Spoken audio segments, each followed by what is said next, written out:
In the U.S., more than half of adults already take vitamins, and their use is steadily rising. Almost $50 billion was spent on dietary supplements in 2021, and within about the next 10 years, it is anticipated that this amount will nearly quadruple. Preventive measures are appealing to keep a long and healthy life because cancer and cardiovascular illnesses are the two biggest causes of death in modern nations. One would anticipate that there would be some degree of confidence regarding the advantages of supplements given the amount of money invested annually. The science is still murky, though, and various research have produced contradictory findings.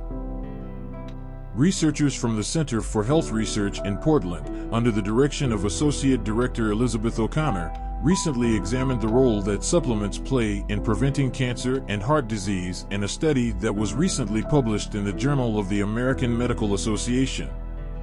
They were investigating big populations of individuals since large datasets increase the trust in statistical analysis. The more data we have, the more accurate our estimates may be, and the less uncertainty is brought on by anomalies.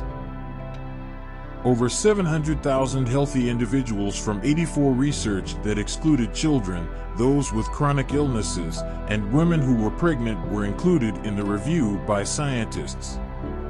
In women over 60, the team discovered that multivitamins had an overall marginally beneficial impact on lowering cancer risk, from 8% compared to 7.5%. In other population groups, the impacts were insignificant, and similar findings for cardiovascular disease were made.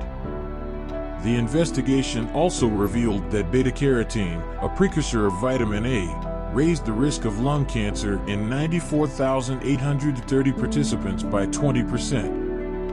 This risk was already high due to smoking or environmental exposure to asbestos or other carcinogens. Additionally, it was discovered that vitamin A raised the risk of overall mortality in a study group of 2,297 people by 17% when compared to the control group. The cause for this finding and the rise in lung cancer risk, according to the researchers, is yet unknown. They advise further investigation in a bigger cohort.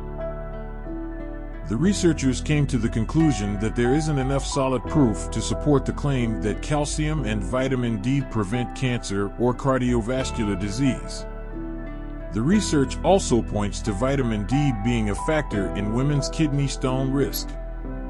Overall, this analysis's findings show that although the effect of vitamin supplements on health may be minor, they may still be helpful. Long-term gains come from adopting a healthier lifestyle that involves both a balanced diet and regular exercise.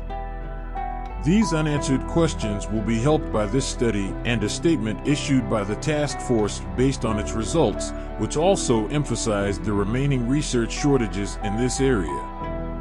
It is hoped that studies would improve and standardize in the future to more clearly define the advantages and possible risks of taking vitamins and supplements on a daily basis. Perhaps we should avoid hasty fixes when it comes to our health, up until that point.